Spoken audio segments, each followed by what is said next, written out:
اس budget کو ایک سا ٹائٹل دیا گیا ہے کہ یہ ریلیف نہیں تکلیف والا بجٹ ہے. ایلیٹسٹ بجٹ کا اس کو ٹائٹل دیا گیا ہے. اس کو کہا گیا ہے کہ یہ حکومتی اہلکار جو ہیں, گورنمنٹ امپلائیز جو ہیں, ان کے لیے بجٹ بنایا گیا ہے. بہت تنقید ہو رہی ہے, بہت زیادہ چیزیں جو ہیں وہ زیر بحث ہیں, منظر عام پہ ہیں, ان کے اوپر بات کر لیتے ہیں. اس کے علاوہ اس کے بجٹ پیش کرنے کے بعد جو ایک پریس کانفرنس ہوتی ہے اس کے اندر صحافیوں کا ایک واک آؤٹ بھی ہمیں نظر آیا. اس واک آؤٹ کی وجہ یہ ہوئی کہ ایف بی آر عموماً ایک ہمیشہ ایک بریفنگ دے دیتی ہے صحافیوں کو جس کے اوپر وہ اپنے پھر رپورٹنگ کر سکتے ہیں. وہ اس دفعہ نہیں ہوئی.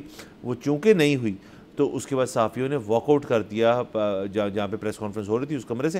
اور اس کے بعد جو ایف بی آر کے چیئرمین ہیں اور عطا طارر صاحب جو ہیں وہ اورنگزیب صاحب کے ساتھ آ کے بیٹھے اور انہوں نے اجازت مانگی کہ جی ہم نے باہر جانا ہے صحافیوں کے پاس. تو اس پہ اورنگزیب صاحب جو ہیں وہ ناراض بھی نظر آئے ہمیں, اور انہوں نے عطا طارر صاحب کو کہا کہ اس کے میں بعد میں اس کے اوپر آپ سے بات کروں گا, لیکن انہوں نے پھر اجازت دے دی. پھر صحافیوں کے پاس گئے, انہوں نے ان کو بنایا. ایک بالکل رولر کوسٹر قسم کی چیزیں ہوئی جس کے اندر ہم سیکٹر سے موٹا موٹا ڈسکس کر لیتے ہیں. اس کے اندر ہم ریل اسٹیٹ کی بات کر لیتے ہیں جس میں یس ریلیف دیا ہے. آپ کی ایف ای ڈی جو ہے اور ٹرانسفر کے اوپر جو ٹیکسز ہیں وہ کم کیے ہیں. گاڑیوں کے اندر جی ایس ٹی بڑھایا ہے. ابھی تک جو وہ بات ہو رہی تھی امپورٹڈ گاڑیوں کے اوپر, اس کے اوپر کوئی اسکیجول نہیں آیا. وہ ایز اٹ اسٹینڈ کرتا ہے. وہ اب دیکھنا پڑے گا کب آتا ہے. آپ اس کے اوپر آپ زراعت کی حد تک بات کر لیں تو اس کے اندر ریلیف کوئی نہیں دیا. صرف ایک چیز کے اوپر بات ہوئی کہ کھاد اور ایٹسیٹرا دیگر چیزوں کی پرائس ہم نہیں بڑھائیں گے اس سال. پرائیویٹائزیشن کے اوپر بات کی کہ سب مسئلے وہ حل کر دے گا. بہت زیادہ واسٹ چیزیں اس کے اندر, سر ایک کر کے بات کر لیتے ہیں. ہاں جی سر, دیکھیں میں تو اب بڑا جو ہے نا تکلیف میں آ جاتا ہوں بجٹ کے اوپر بات کرتے ہوئے, کیونکہ اب مجھے یہ ایک فیوٹائل ایکسرسائز لگتی ہے. ہر سال بڑی بڑی باتیں ہوتی ہیں, بڑے بڑے ٹارگٹ رکھ لیے جاتے ہیں, کبھی بھی کوئی ٹارگٹ اچیو نہیں ہوتا.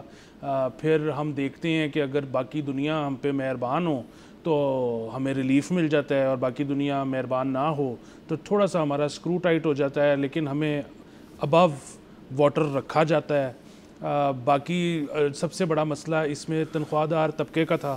ان کو جو ہے وہ 2-2.5% ریلیف ملا ہے, لیکن ان کو یہاں سے ریلیف دے کے کسی اور جگہ سے واپس لے لیا گیا ہے, کیونکہ پیٹرول لیوی میں اضافہ کر دیا گیا ہے, کئی چیزوں پہ سیلز ٹیکس بڑھا دیا گیا ہے, کاربن لیوی لگا دی گئی ہے. کاربن لیوی لگا دی گئی ہے. پھر اس میں جو آپ کے اپنے اے ٹی ایم سے کیش نکلوانے پہ ٹیکس لگ گیا ہے. آپ دیکھیں نا کہ ایک بندہ جو ہے جو کہ ایٹ سورس ٹیکس کٹوا دیتا ہے اپنا, وہ پھر جا کے اپنے ہی پیسے نکلوانے پہ بھی اس پہ ٹیکس ہے, اس کو دودھ لینے پہ بھی ٹیکس ہے, اس کو گاڑی لینے پہ بھی ٹیکس ہے. اگین ریلیف تو مجھے نہیں پتا کہ انہوں نے کیا دیا ہے. سب سے بڑا ریلیف ہونا تھا اگر سرکار اپنے پیسے کم کر دیتی, اپنے خرچے کم کر دیتی.